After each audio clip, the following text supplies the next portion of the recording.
पाठ 1 भारती वसंत गीति ही। भारती यानी सरस्वती का वसंत गीत।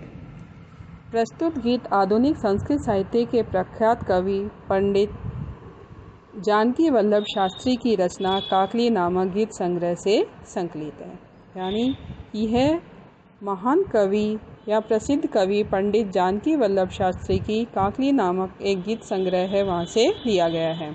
इसमें सरस्वती की वंदना करते हुए कामना की गई है कि हे सरस्वती, ऐसी वीणा बजाओ जिससे मधुर मंजरियों से पीली पंक्ति वाले आम के वृक्ष, कोयल का कुंजन, वायु का धीरे धीरे बहना, अमराइयों में काले भंवरों का गुंजार और नदियों का जल वसंत ऋतु में मोहक हो उठे। स्वाधीनता संग्राम की पृष्ठभूमि में लिखी गई यह गीतिका एक नवीन चेतना का आह्वान करती है तथा ऐसे वीणा स्वर की परिकल्पना करती है जो स्वाधीनता प्राप्ति के लिए जन समुदाय को प्रेरित करे। अर्थात स्वतंत्रता प्राप्ति के समय ऐसी वीणा स्वर की कल्पना की गई थी जिससे स्वतंत्रता प्राप्ति के लिए लोग प्रेरित हो सके। पहला श्लोक।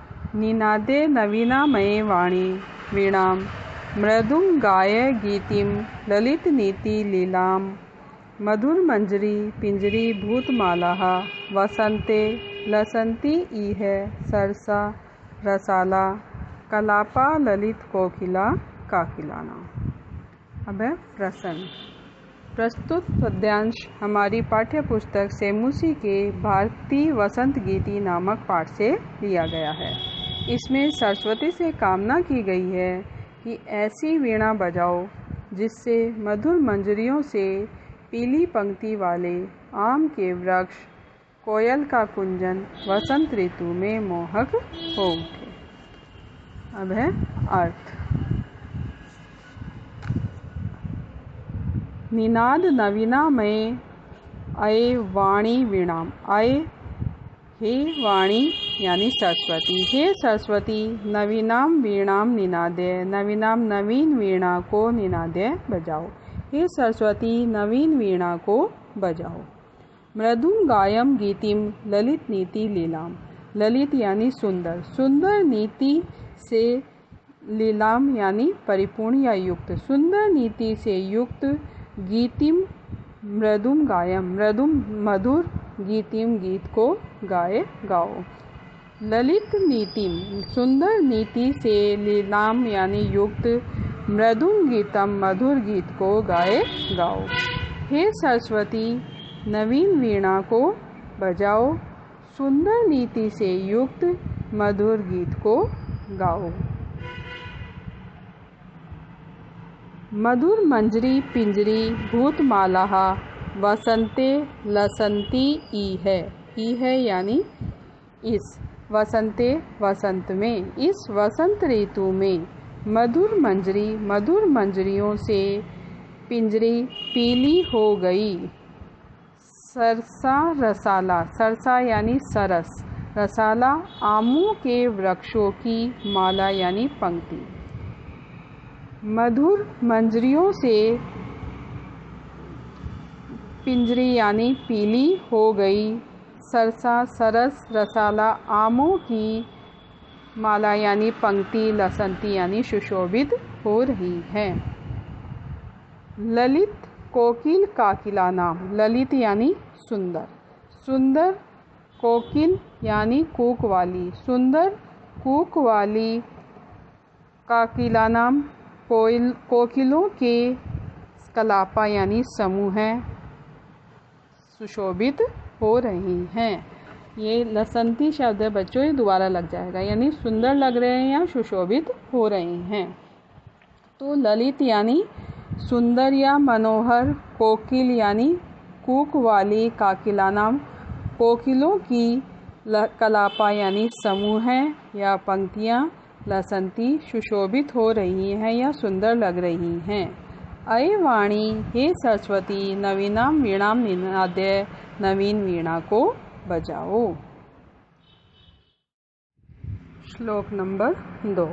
वहति मंद मंदम सनीरे समीरे कलिंद आत्मजायाः सवानीर्तीरे नतां पंक्तिम आलोक्य मधु माधवी नाम।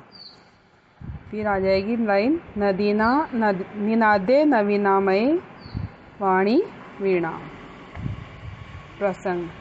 प्रस्तुत पद्यांश हमारी पाठ्य पुस्तक से मुंशी के भारतीय वसंत गीति नामक पाठ से लिया गया है। इसमें वसंत ऋतु में यमुना नदी के तट पर वायु के धीरे धीरे बहने से हे सरस्वती ऐसी वीणा बजाओ कि मन मन वायु मोहक हो उठे, ऐसी कामना की गई है। अब है अर्थ। कलिंद आत्मजायाः, कलिंद यानी यमुना नदी के सवानीर तीरे यानी बैत की लताओं से घिरे हुए तट पर। कलिंद आत्मजाया यानी यमुना नदी के सवानीर तीरे बैत की लताओं से घिरे हुए या बैत की लताओं से युक्त तट पर सनीरे जल बिंदुओं से परिपूर्ण या पूरित समीरे वायु के मंदम मंदम बहती मंद मंद बहने पर। कलिंद आत्मजाया यमुना नदी के सवानीर तीरे बैत की लताओं से घिरे हुए तट पर सनीरे जल बिंदुओं से परिपूर्ण। नीर होता है जल और सनीरे यानी जल बिंदुओं से युक्त या परिपूर्ण। समीरे वायु के मंदम मंदम बहती मंद मंद बहने पर। नताम पंक्तिम फूलों की झुकी हुई मधु माधवी नाम मधु माधवी लता को यानी मधुर माधवी लता को अवलोक्य देख करके अये वाणी हे सरस्वती नवीनाम वीणाम निनादे नवीन वीणा को बजाओ। एक बार फिर से। कलिंद आत्मजाया यमुना नदी के सवानीर तीरे बैत की लताओं से घिरे हुए तट पर सनीरे जल बिंदुओं से युक्त समीरे वायु के मंदम मंदम बहती मंद मंद बहने पर। नताम पंक्तिम फूलों से झुकी हुई मधु माधवी नाम मधु माधवी लता को अवलोक्य देख करके अयि वाणी हे सरस्वती नवीनाम वीणाम निनादे नवीन वीणा को बजाओ।